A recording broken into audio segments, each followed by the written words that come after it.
All right, so today's question is, just how far can this world go to, I guess, embrace nonsense is the real question. Now, I have recently had the pleasure of finding on YouTube a video, I have to pull it up here again, by one of the many fans of the Third Reich, Hitler, the Nazis. Did I just record that? Probably. Let me see.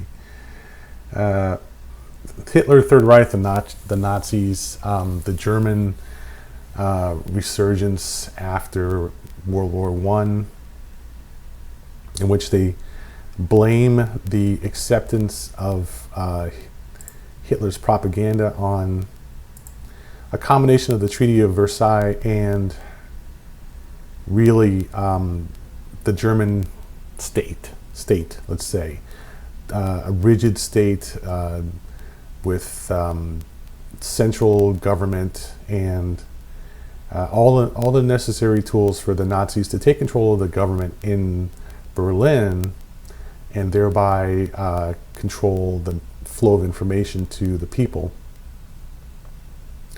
and make what is a semi-legitimate argument that the central state, a strong central state, is the main excuse why the German people supported Hitler so fervently, which is a interesting argument and has some, I guess you could say, merit. I guess you could say it has some rationality to it.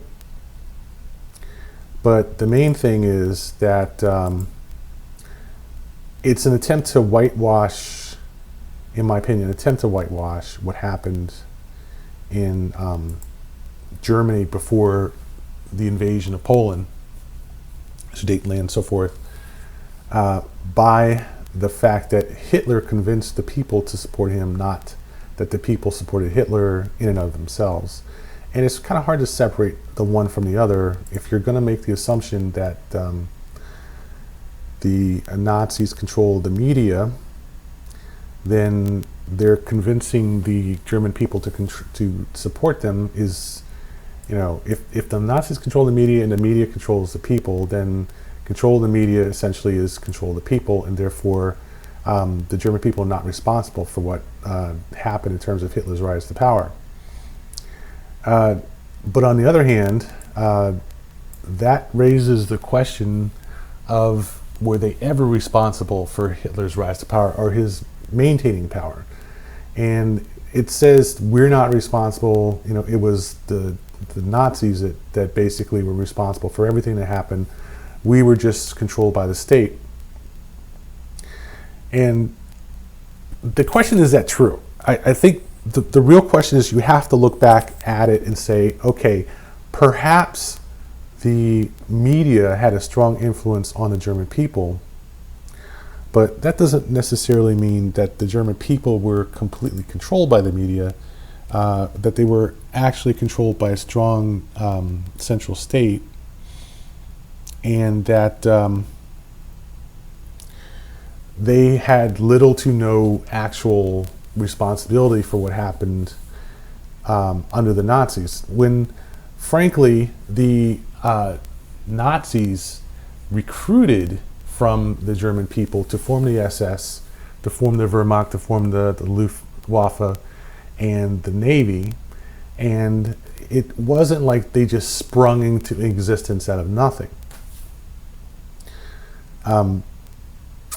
The SS was, at the beginning, a pinnacle of Aryan genetics, in the fact that the Nazis at the beginning would only pick the very best, the most Aryan people to allow them to join the SS in the first place.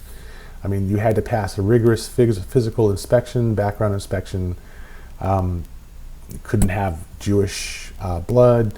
Had to have blonde hair, blue eyes. They had to physically inspect you. You had to send a picture in, and that had to be inspected to make sure that you embody the the Aryan male, all these. There was a lot of screening that went on at the time to join the SS. It wasn't like when the war began or after the war, when they would pretty much take pretty much anyone who walked in and had 2 legs and two arms.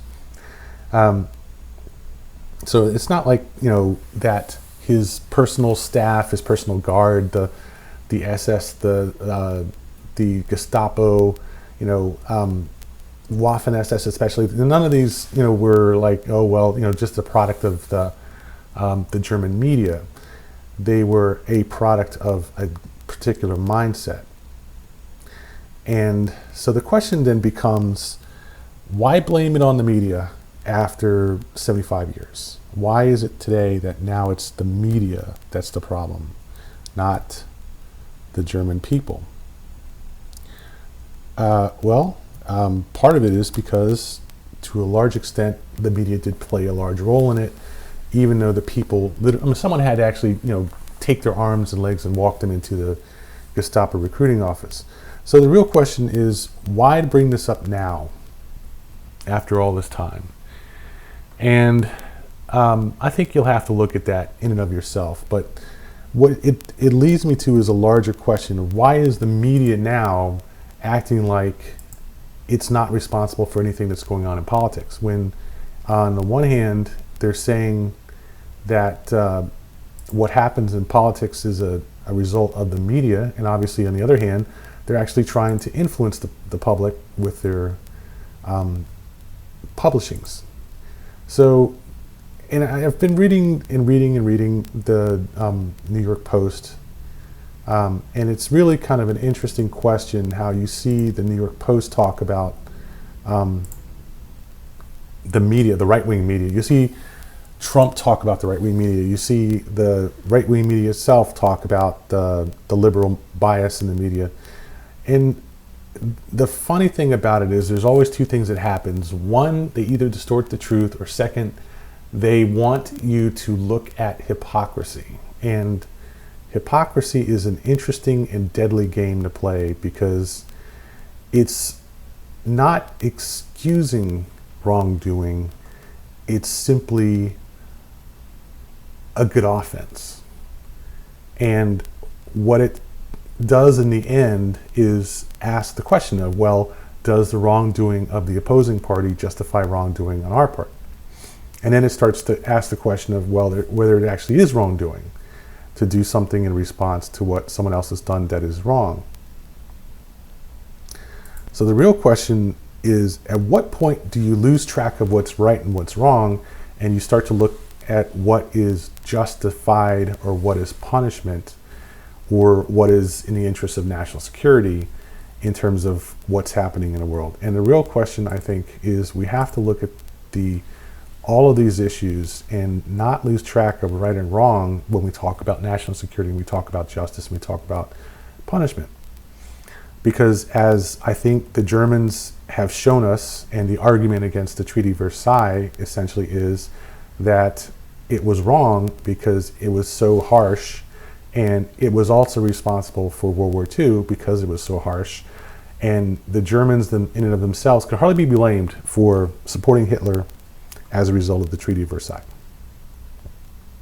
So you go into this long spiral of responsibility as opposed to truth, of justice and rationality as opposed to right and wrong. The Treaty of Versailles in and of itself did not justify the pogrom against the Jews. There's things like that you have to look at and separate, truth and logic from rationalizations and argument. And the important part here is that today the New York Post has walked out far enough to where it is very clear on what side of the line they stand on. And I refer to this article today about de Blasio. Not to mention the article about the one above it about the media's never-ending gifts to the alt-right.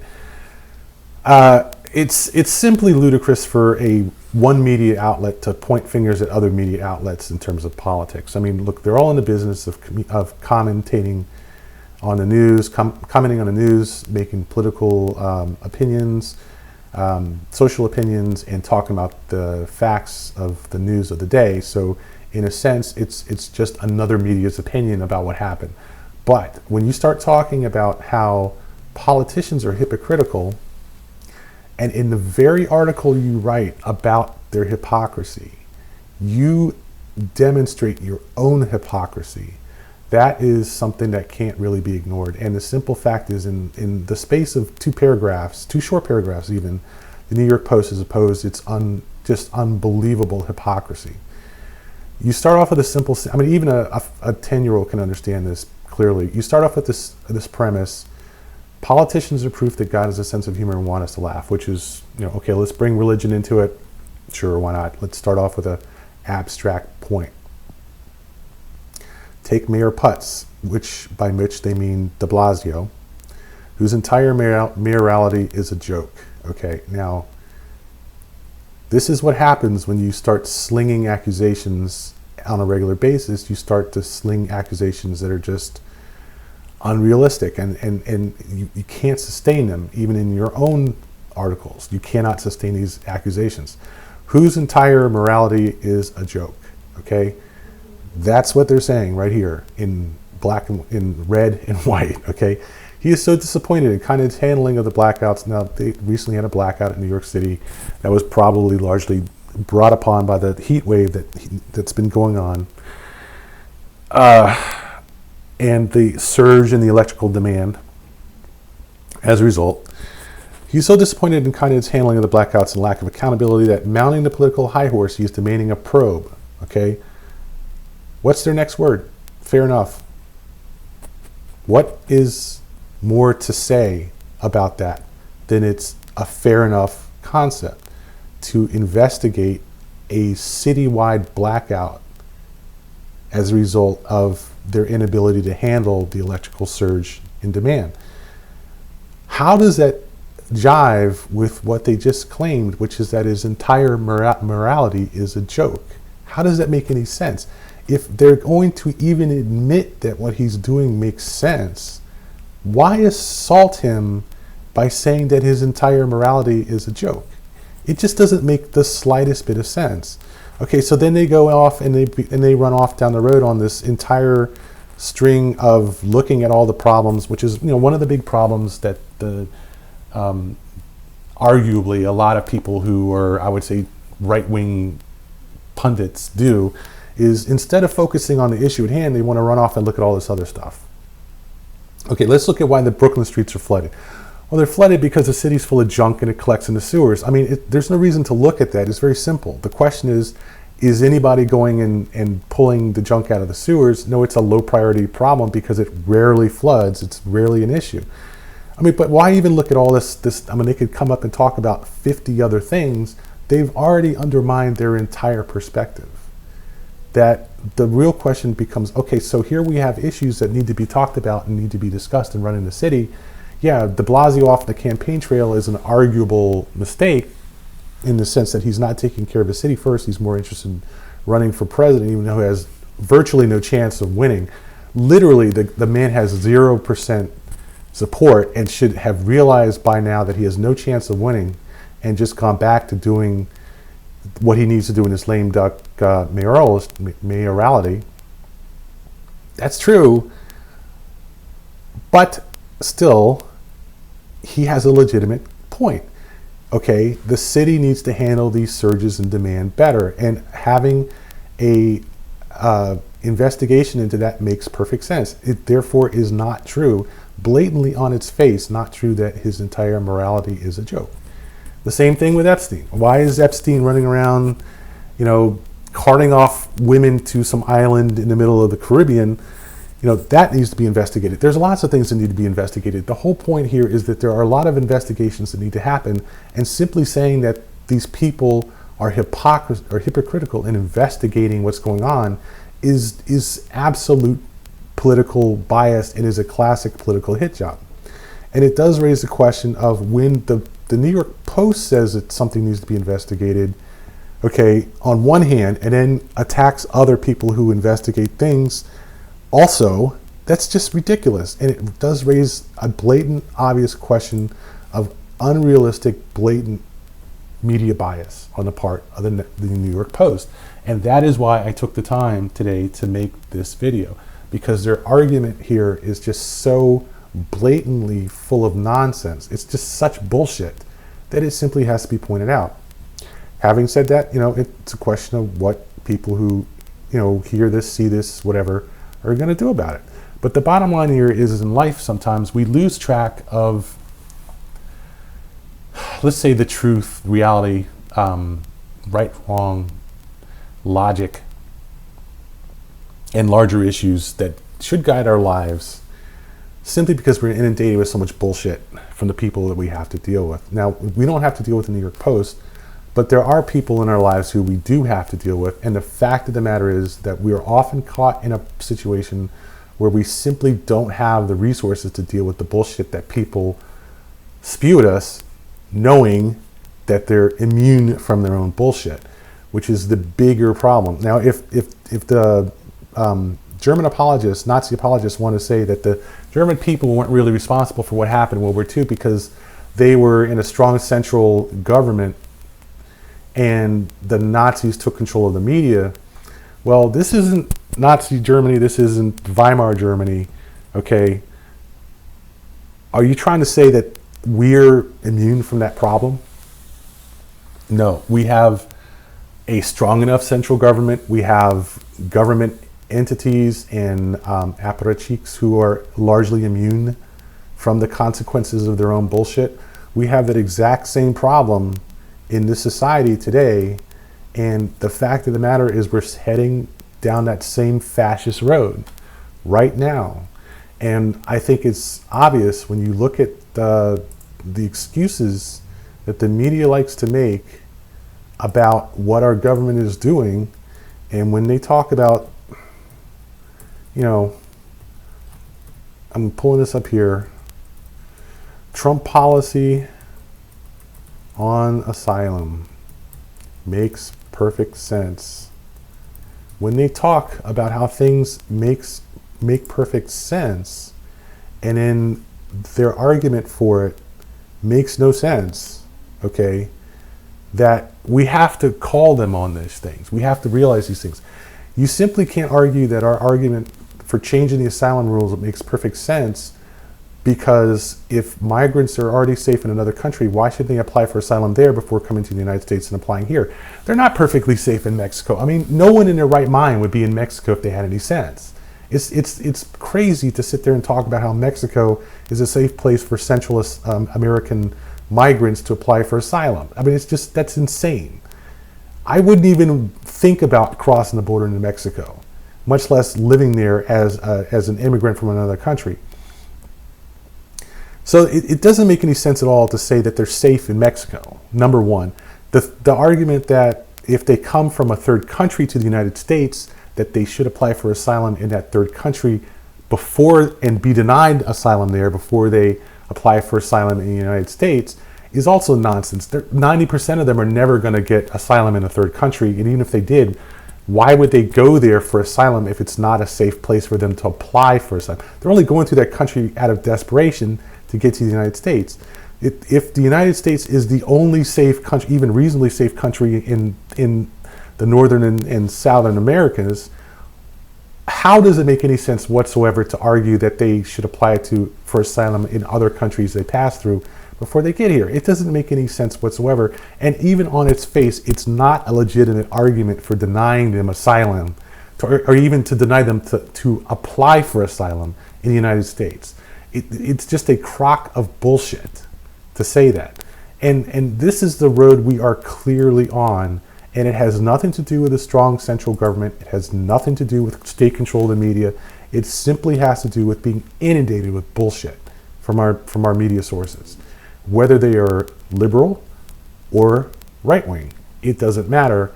As long as they're inundating you with bullshit, that bullshit is going to have an effect. And it's that simple. And this, I'm calling the New York Post out directly on this very issue. Okay, I want to add one more thing.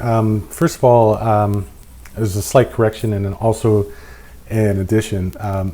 So recently, Angela Merkel made the news because she had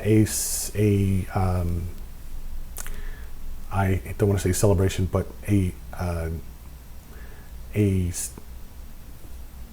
I don't know, moment of memorandum for the death of Colonel Klaus von Stauffenberger. I believe his name is Stauffenberger. And she celebrated him because he attempted to assassinate Hitler in 1944, I believe it was. And Klaus von Stauffenberg. So, and I've heard his name, I've read about this story a number of times, and this time I thought, well, let me take some time and dig into this and figure out what happened.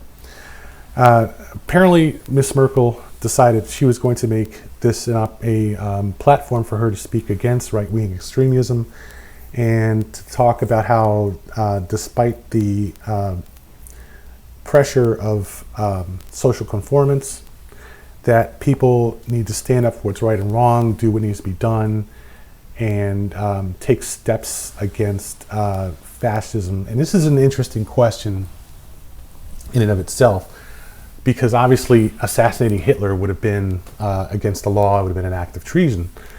And in fact, if you read through the Wikipedia, and also there's other sources also on Stauffenberg. Other people have done research. A lot of people have done research on him because this is a very important topic. You'll find out that Stauffenberg was a much larger story than I think a lot of people are aware of, and certainly that it's not really clear. A lot of things are clear about him and a lot of things are not. But one of the things that is very clear is that he was quite aware that he was committing treason in doing so. Now, this raises a significant point in that one has to ask the question, is treason against the state justified if the state engages in sufficiently bad activities or is sufficiently bad in and of itself?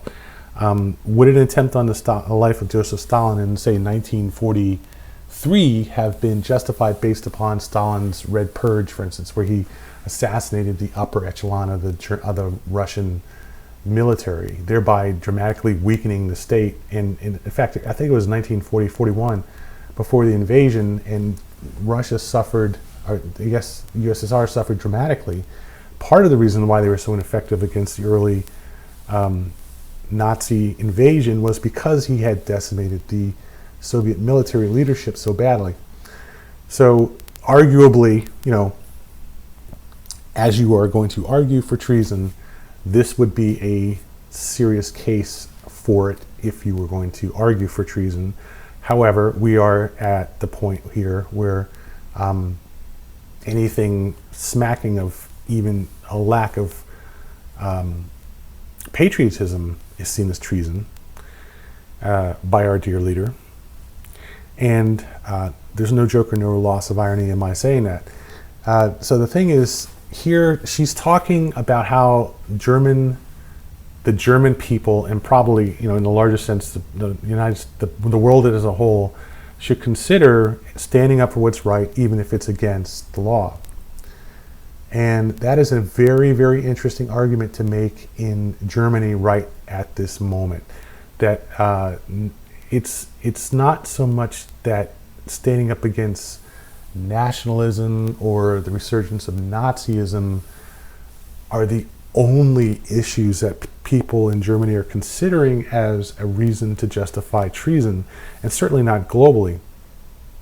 But the big issue is that the example that she brought up of Stauffenberg is not a very clear case of engaging in treason to stop a fascist government.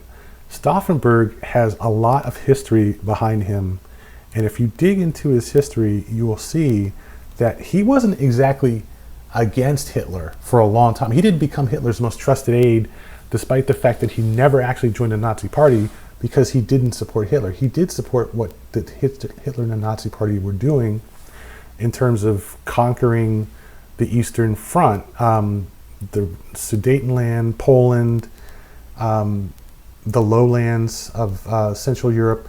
He supported that entirely, and he always supported that. It's only when he began to look at the invasion of Sicily, Italy, and France that he saw that, number one, the Germans had accomplished his personal goals, what he saw as the justification for the invasion of the eastern lands east of Germany, and second, he wanted to hold on to them. And you can make a very strong argument that his only real concern was in suing for peace, and thereby holding on to their gains, trading away the gains to the west, the French, Dutch areas of Western Europe, for to hold on to the gains that they had made in Eastern Europe. Now, the problem with Stauffenberg is that Stauffenberg was not the only conspirator against Hitler, and it wasn't like it's something that just started in, July of 1944. It was something that started well before that. I think probably some of the documentation says it started in late 1942-43, and he was somewhere down the list, the ladder of the upper echelons of the conspiracy.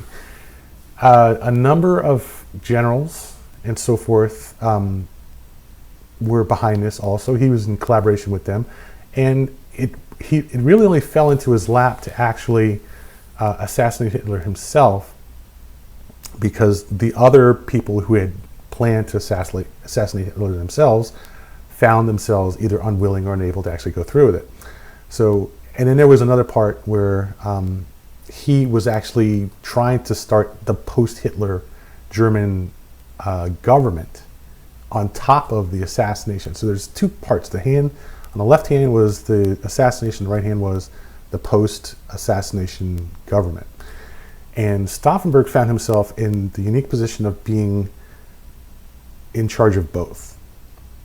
And he had to do the first, assassinate Hitler, in order to do the second, take control of the German state after Hitler's death.